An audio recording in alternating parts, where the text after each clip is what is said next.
Olá, primeiro ano, 2021. Vamos iniciar aí nossos trabalhos com uma disciplina chamada de filosofia. Nessas aulas de reforço que vocês tiveram, vocês já tiveram mais ou menos uma ideia de o primeiro contato, de forma que não a gente pincelou alguns assuntos que era voltado mais para a turma que tinha concluído o primeiro ano passado, mas se vocês já aproveitaram, já foram tendo esses primeiros contatos, tá? Então nós temos no ensino médio, nós temos algumas disciplinas diferentes.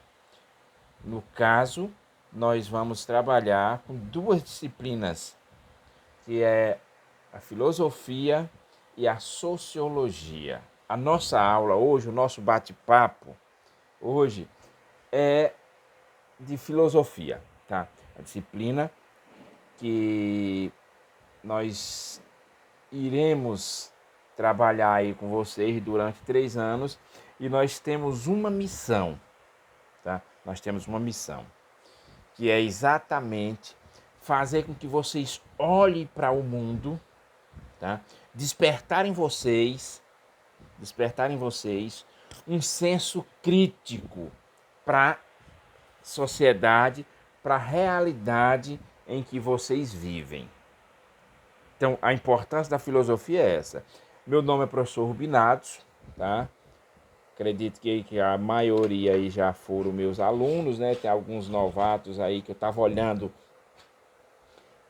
aí no grupo do WhatsApp da turma, né? E algumas a gente conhece aí de vista da rua e outros a gente não sabe muito assim. São pessoas que a gente ainda não conhece. Então, como é que funciona? Como é que funciona a nossa sistemática para trabalhar, tá, com essa disciplina? Primeiro ponto, pessoal. Primeiro ponto. Filosofia não é uma disciplina menos importante. Filosofia não é uma disciplina menos importante que as outras. Filosofia, na verdade, é uma disciplina, aqui eu já começo falando para vocês, é uma disciplina, é um estudo, é uma reflexão sobre a realidade que assusta quem quer enganar vocês. Assusta quem quer manipular vocês. Assusta quem quer escravizar vocês. Porque na realidade, quando a gente fala escravizar, não pense que tem alguém querendo colocar vocês novamente colocar vocês na senzala, acorrentá-los. Não é isso. Mas no mundo de hoje, no mundo tecnológico de hoje, é uma reflexão que a gente, durante esses 3 anos, nós iremos fazer. No mundo tecnológico de hoje, existem centenas de formas diferentes de manipular as pessoas, de escravizar as pessoas, de tornar as pessoas alienadas. Tá? Professor, o que é uma pessoa alienada? Uma pessoa que não pensa com a sua própria pensamento, que não é capaz de formular seus próprios pensamentos e tirar suas próprias conclusões. Então a filosofia, ela tem esse poder, tá, de mexer com as estruturas, de mexer com aquelas verdades absolutas que a gente sempre ouviu. Esse é o papel da filosofia. Filosofia é uma reflexão, uma reflexão a respeito da sociedade, dos acontecimentos, dos fatos que nos cerca. E ela engloba de tudo. Engloba todos os aspectos da sociedade. Vai desde a da família, vai desde a questão política, da questão econômica, da questão histórica, da questão educacional. Tudo isso a filosofia ela tem uma reflexão. as pessoas que estudam filosofia, as pessoas que que estão no ensino médio, ele tem que ter que sair no final do terceiro ano sendo capaz de tirar suas próprias conclusões a respeito dos fatos e acontecimentos que acontecem na sua volta. Nós não podemos, pessoal, chegar no terceiro ano e sermos Maria vai com as outras. Sabe o que significa isso, esse ditado de Maria vai com as outras? É porque a sociedade que nós estamos inseridos, a sociedade capitalista, a elite, porque a sociedade capitalista ela é dividida por classes. Não sei se vocês já ouviram essa expressão. Então, basicamente, nós temos duas classes. Nós temos uma classe que são chamados de capitalistas e uma outra classe que é chamada de trabalhadores. A classe de trabalhador é cerca de 95% da população. E a classe chamados capitalistas, que são os megas empresários, cara que são cheios da grana, eles são apenas 1%. E fica 4% aí para aqueles médios e grande empresário. E dono do capital, dono do dinheiro, dono de quem comanda o Brasil. Nós estamos falando aqui no caso, esses percentuais, nós estamos falando em relação ao Brasil. Então, quem manda no Brasil? Quem manda no Brasil são esses 5%. E quem tem mais poder ainda é 1% do total da população. São os caras que têm, por exemplo, que concentra 75% de toda a riqueza do país. Só o que aí acontece? Esses camaradas, esses 5% aí, esse pessoal, eles não podem jamais deixar as pessoas ter consciência de classe. Não pode ter consciência de classe. O que é isso, professor? O que seria essa consciência de classe? A consciência de classe é você saber de qual extrato social você pertence. Você é trabalhador ou você é capitalista, elite? Onde é que você se encaixa?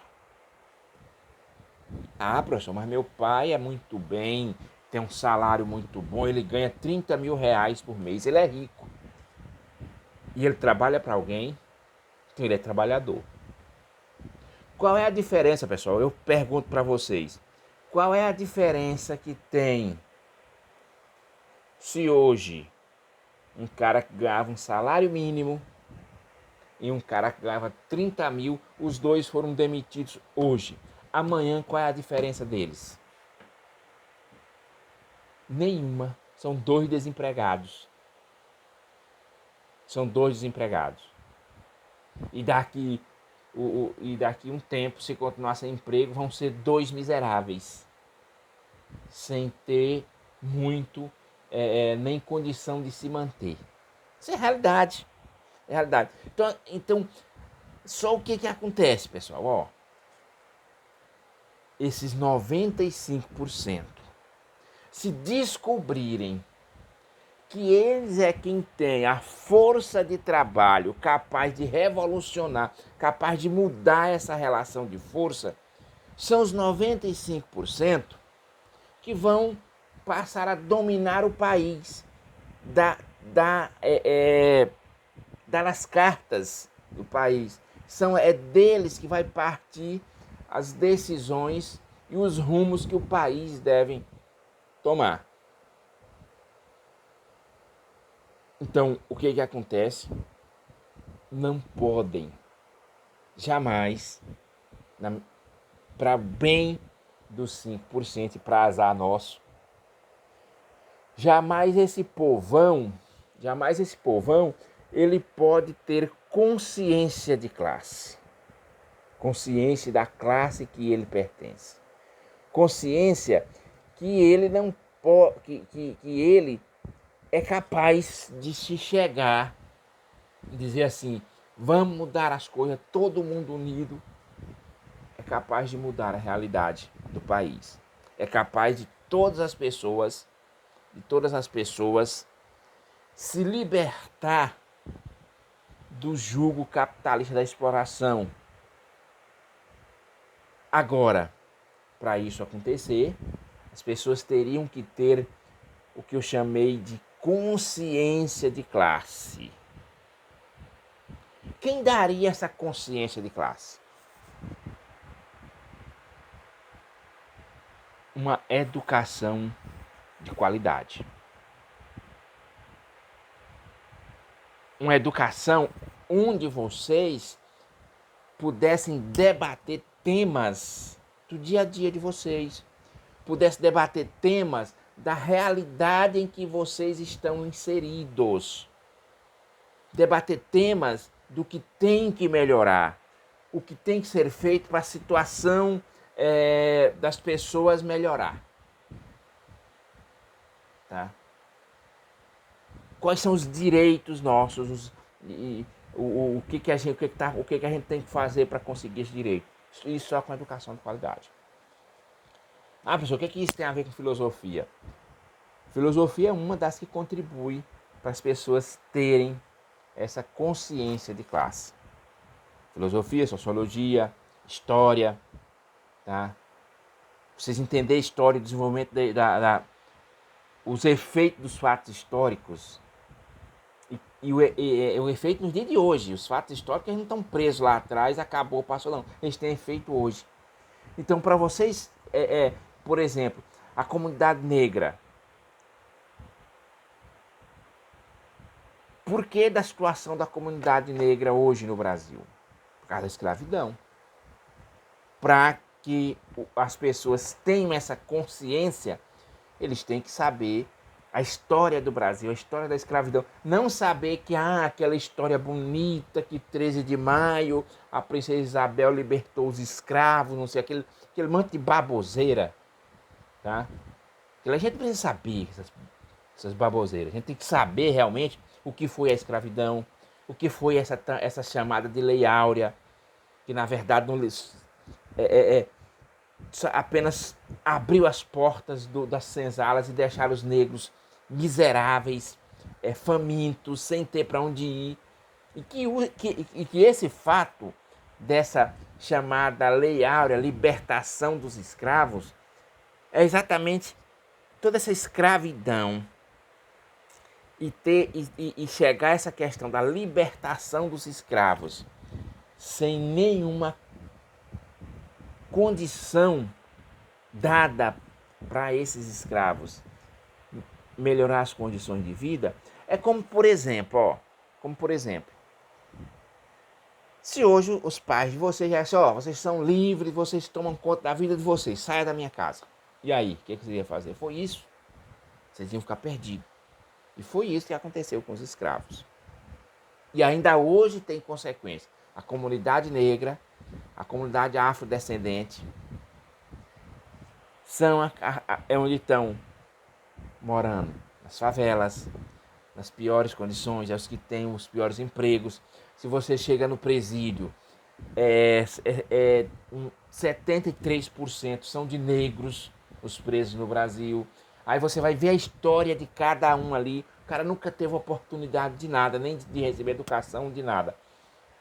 Então essa tomada de consciência que a filosofia, a sociologia, história, as ciências sociais, a geografia é que tem a missão de despertar no aluno a capacidade crítica. E como é essa capacidade crítica? A partir do conhecimento de todos esses fatores. Fatores sociais, fatores históricos, fatores geográficos, fatores filosóficos. E aí, já trazendo para a nossa disciplina, a filosofia é um leque, digamos assim, que é um portão que te dá acesso a um mundo totalmente diferente daquilo que você sempre ouviu e você sempre escutou como sendo verdade absoluta. Então a filosofia que nós, a filosofia, a reflexão filosófica, ela é como se fosse uma marreta. Ela entra e vai destruindo todos os conceitos que a gente tinha como verdadeiro. E aí, professor, coloca ele no lugar. Nós vamos reconstruir esses conceitos. A filosofia, ela destrói esses conceitos, esses pseudos conceitos, e vamos reconstruir. Ah, professor, que aquilo não serve nada do que já me falaram? Não. O que é verdade fica. O que é mito, o que é crendice, o que é bobeira, o que é superstição, o que é, eu escutei em tal lugar. Tudo isso tem que cair por terra. A gente tem que trabalhar e buscar a essência das coisas, a verdade das coisas. E é essa a missão que a filosofia tem para você. Olha, na Grécia Antiga, existia um filósofo, um homem, talvez nem recebia esse nome de filósofo, chamado de Sócrates. Sócrates é o nome de grande envergadura na filosofia.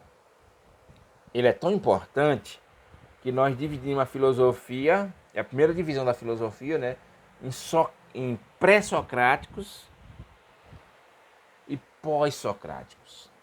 Por quê? Os pré-socráticos foram todas aquelas pessoas, aqueles filósofos que vieram antes de Sócrates. E Sócrates ele estabelece uma nova forma de pensar o mundo, de pensar a polis, a cidade, a sociedade. E o método dele era o método de quê? Era o chamado método da ironia e da maêutica. O que é isso? Que são essas duas palavras? São palavras novas, né?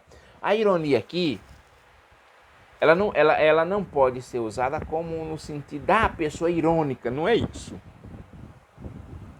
A ironia era a arte do indagar, a arte do perguntar, a arte do dialogar e mostrar. Sócrates, com a ironia, ele conseguia mostrar para as pessoas que aquela pessoa ela não sabia o que ela achava que sabia.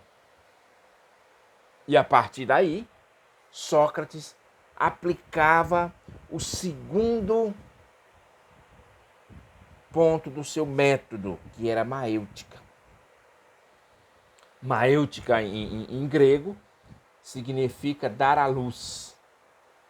O que acontece? Quando o caboclo assumia, aí vem aquela frase que você já deve ter escutado e achado o máximo, achado que cara idiota. Ele disse não sabe de nada, só sei que nada sei. É uma frase que as pessoas usam e acham que estão abafando, acham que estão... Era uma frase do primeiro momento do método socrático, quando a pessoa percebia que a única coisa que ela sabia é que não sabia. Complicou? Complicou um pouquinho, mas a gente... Vamos explicar. Então o que acontecia? Chegasse a esse ponto, aquela pessoa que antes julgava sábia, Sócrates começava a perguntar isso, por isso, isso, até a hora que a pessoa ficava sem resposta. Aí sim entrava o segundo ponto, o dar à luz. E Sócrates começava, a partir das perguntas, a partir do indagar, a partir do questionar, aquele indivíduo que estava ali diante de Sócrates, ele começava a buscar o conhecimento verdadeiro. Por quê? Porque o outro conhecimento que a pessoa tinha era crendices. Como assim? Atividade de aula, a primeira aula. Vocês irão no celular de vocês, quem pegou o livro tem, mas pode ser no celular mais fácil, procurar o mito da caverna de Platão ou de Sócrates. Pode colocar Platão ou Sócrates, vai ser a mesma coisa. O mito da caverna. O mito da caverna, ele é simplesmente um retrato do que era a filosofia. Tá?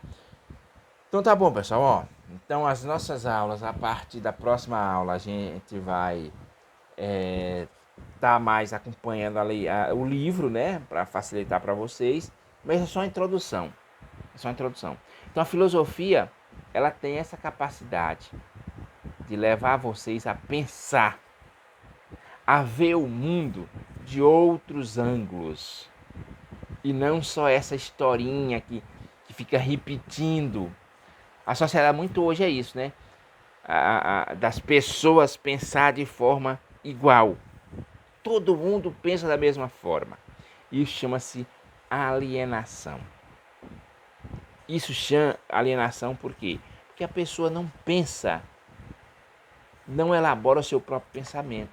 Ele vira apenas um reprodutor do que alguém quer que ele pense. Tá bom, pessoal? Então façam isso. Procurem, aí mesmo no celular de vocês, tá? Procurem o mito da caverna e façam uma leitura do mito da caverna. É pequeno, não é grande não. Façam uma leitura. Vocês vão, na próxima aula a gente pode até debater a questão do mito da caverna. Pessoal, eu até mesmo por vocês ter familiaridade, tá? Eu por enquanto estou usando aqui o YouTube, né? Eu acho que é um canal que vocês têm mais acesso. É um canal que os vídeos, as aulas, fica disponível lá no canal. Tá? No canal Professor Rubinato Basto. Quem quiser pode ir lá, dar uma olhada. Também tem muita aula lá do ano passado. Mesmo sendo assim, mesmo tendo primeiro, segundo, terceiro ano, cada turma, cada aula, é diferente, então a gente prefere gravar a aula e deixar disponível para vocês. Talvez lá tenha uma aula lá do primeiro dia, mas aqui a gente vai continuar utilizando o YouTube. A escola está querendo que a gente use o Google Class, né? O Google Class de aula. Mesmo assim, eu vou continuar usando o YouTube. Eu posso até colocar essas aulas lá no Google, no sala de aula, né? Mas mesmo assim a gente vai continuar postando aqui no YouTube, que é uma plataforma que vocês têm mais familiaridade. E são aulas reflexivas, tá? São aulas que a gente vai pegar um tema que está lá no livro e nós iremos debater. É uma pena que está nessa pandemia. E por estar na pandemia, a gente não pode se encontrar, porque o bom mesmo, o gostoso, é a gente estar na sala de aula, discutindo, conversando, tendo contato de gente. Isso é que é bom. Vocês tendo contato com os colegas, conhecendo os colegas que vocês não conhecem, a turma nova, uma experiência nova também, que é a experiência do ensino médio. Mas isso vai com o advento da vacina, se a vacina chegando aí, a gente vai superar esse momento e a gente vai lá para a sala de aula para a gente debater esses assuntos, olhando olho no olho de cada um, vocês discordando da gente, a gente debatendo, a gente conversando. Isso é que faz educação, tá? Isso aqui é só um paliativo para vocês. Assim que é da forma que eu vejo essas aulas remotas. Eu acho que nunca a educação ela vai deixar de ter esse contato humano. Tá bom, pessoal? Então, leia o Mito da Caverna. É só ler? Não. Faça um pequeno texto com o que vocês entenderam do mito da caverna. Não se preocupe com se está certo ou está errado. Coloque o que você entendeu. Tá bom? Começa assim. Tá ok? Até a próxima aula, tá? Nós temos mais uma disciplina chamada de Sociologia também. Disciplina muito importante também para a formação intelectual de vocês. Tá ok? Boa sorte, bons estudos. E a gente tá disponível, tá? Dúvida, manda mensagem lá no WhatsApp, professor. Fala sobre isso aqui, eu não entendi isso aí, que a gente tá lá, a gente manda áudio, a gente manda escrevendo, a gente tira as dúvidas de vocês. O que a gente quer é que vocês aprendam. Tá bom, pessoal? Até a próxima aula.